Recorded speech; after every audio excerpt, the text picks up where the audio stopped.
Hi, my name is Bob Willard, and this is a brief overview of how to use the new Sustainability Advantage worksheets. First of all, you need to be able to access them.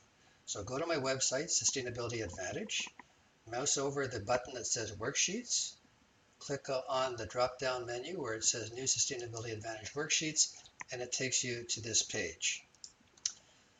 The first paragraph acknowledges that this is the Excel incarnation of the book by the same name, the New Sustainability Advantage. There's a positioning of this relative to another workbook, the Sustainability ROI Workbook, which is intended to provide help with the business case for an individual project, as opposed to this one, which is for implementing best practices across the entire company. There's a little reference to the dashboard incarnation of the workbook, and then there's an opportunity to download them and a reminder that it is a free open source tool that you can download as many times as you want. So just click on that and download the worksheet. When you open it up, it'll look like this. You want to enable editing so that you can edit the workbook.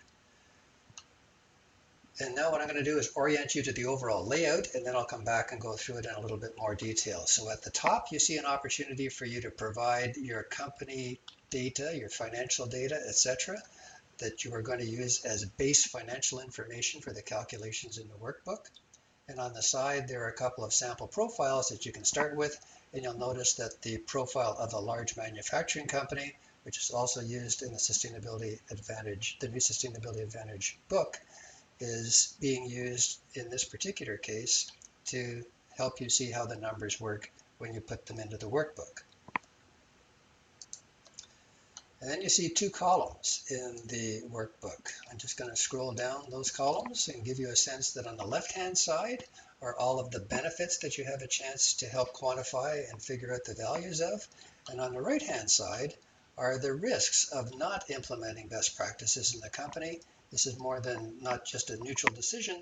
This is something that may actually cost the company money if it doesn't implement these best practices, especially if their competitors do.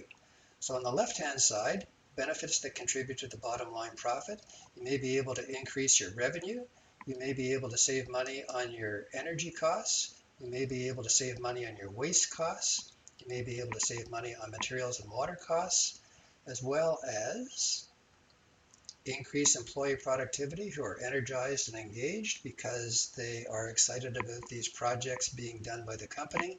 You may also find that they're more loyal to the company and they stay around longer, so there is a reduction in the attrition of employees. And then down at the bottom is a summary of all of these, which is automatically filled in as you do the cells up above, and a pie chart portrayal of these bottom line impact amounts and a calculation of the potential profit increase, which in this case is 81% for the sample manufacturing company. Down below that is a summary of the other column, which is all of the risks, and an acknowledgement that if you take a pass on this, you may be jeopardizing your profit by as much as 36%. And then there's also a little table that shows that these projects may take a few years to totally implement, so there's a gradual build-up to getting the full benefits in the 5th year. So let's just go back up and see what the right-hand column looks like.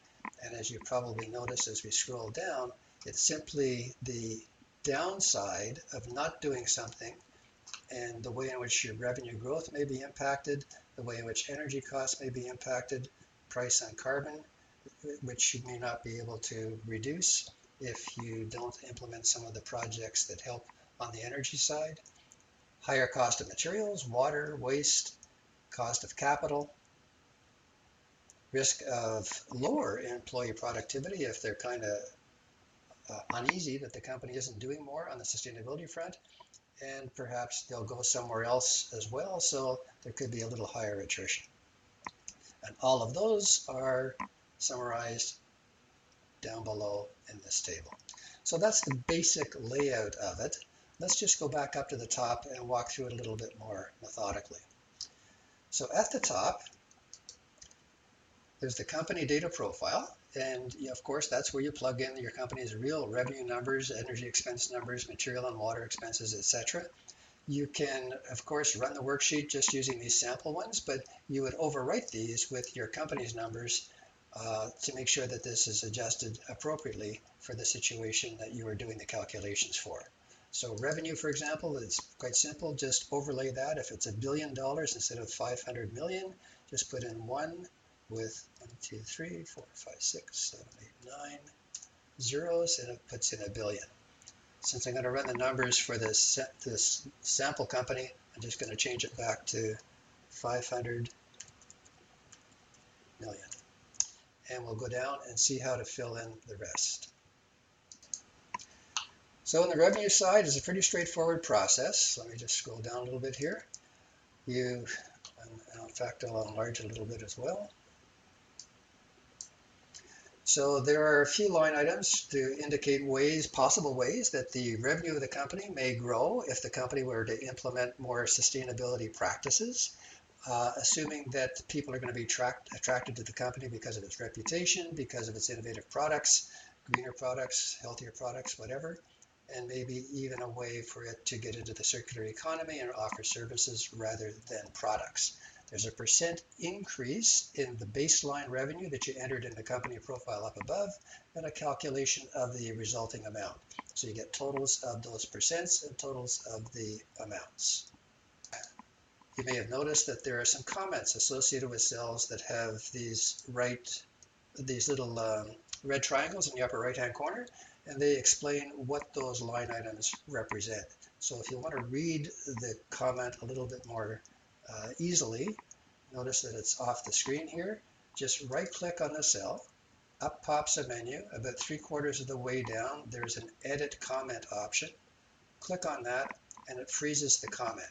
So what you have a chance to do is to scroll up and down on that comment and be able to understand a little bit more what that cell represents or how to do the calculations in that cell if it's that kind of comment. So any cell with a comment is like that. Just click on it, up pops the comment. In this particular case, you want to freeze it, edit comment, and then this one is a fairly large comment, which gives you some guidance on what might be possible for that particular area.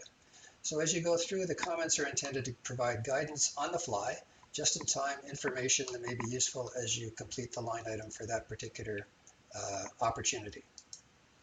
So let's go down a little further, and there's something else that I want to point out in the waste and materials one. The waste calculations, all of the detail is in the comments on how those are done, but there's a line at the bottom that suggests that some of the savings on waste are going to be set aside in a pot of money, a sustainability capital reserve, for other sustainability projects, which will fund those projects. It may not be appropriate for you to do that for the company that you are doing the numbers for. So you may want to, instead of setting aside 50%, you may want to change that to 0. And if you want to change it to 0, just do that. So there's nothing being set aside, and all of those benefits are going to contribute to the increase in profit. So the assumption in the book was that half of the cost benefits or cost savings from waste and materials would have an opportunity to be salted away into this pool of money that would fund additional projects. But if that's not the way in which your company wants to treat these savings, just change it to 0.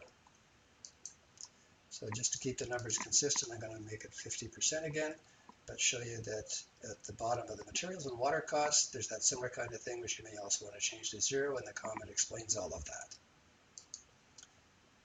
So then you go through the employee productivity calculations, and they're all explained by the comments and the way in which the employees may be more productive, 6 different ways that might happen.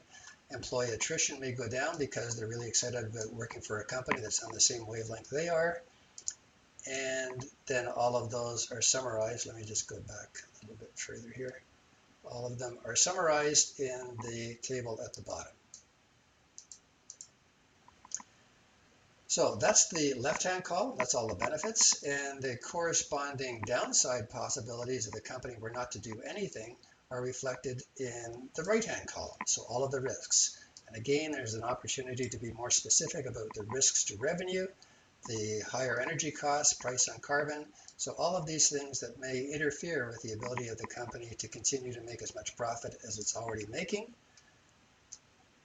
And those are all summarized down in the bottom and the downside risks. So what you see here is a potential of an erosion of 36% of the profit if the company did not implement these kinds of best practices. As you go through the book, you may find that you've got some questions, and that's what the frequently asked questions worksheet is hopefully going to help you get some answers for. So some of them may have to do with the credibility of the business case, benefits that you think should be in there that aren't there, tailoring of the spreadsheets and how to do that, and how to use the worksheets more strategically. All the answers to those questions are provided in the comments associated with each of those questions. For example, let's take this one. Why are most assumptions described as being conservative? So if you want the answer to that, click on Edit Comment, and it goes through the logic behind it. So in the book, I describe a lot of these as being very, very lowball estimates of the possibilities, and in fact that the profit could be significantly higher than what I'm showing, but I deliberately factored everything down so that the percent improvement on profit was under 100%. So all of the answers to some of the questions that you may be asking are here. If you find that you've got a question that isn't asked there, feel free to contact me, Bob Willard, at sustainabilityadvantage.com, and I'll try to help you figure out what the answer to your question is. So that's a quick overview, a walkthrough of how this worksheet works. I hope that you enjoy using it. Have fun.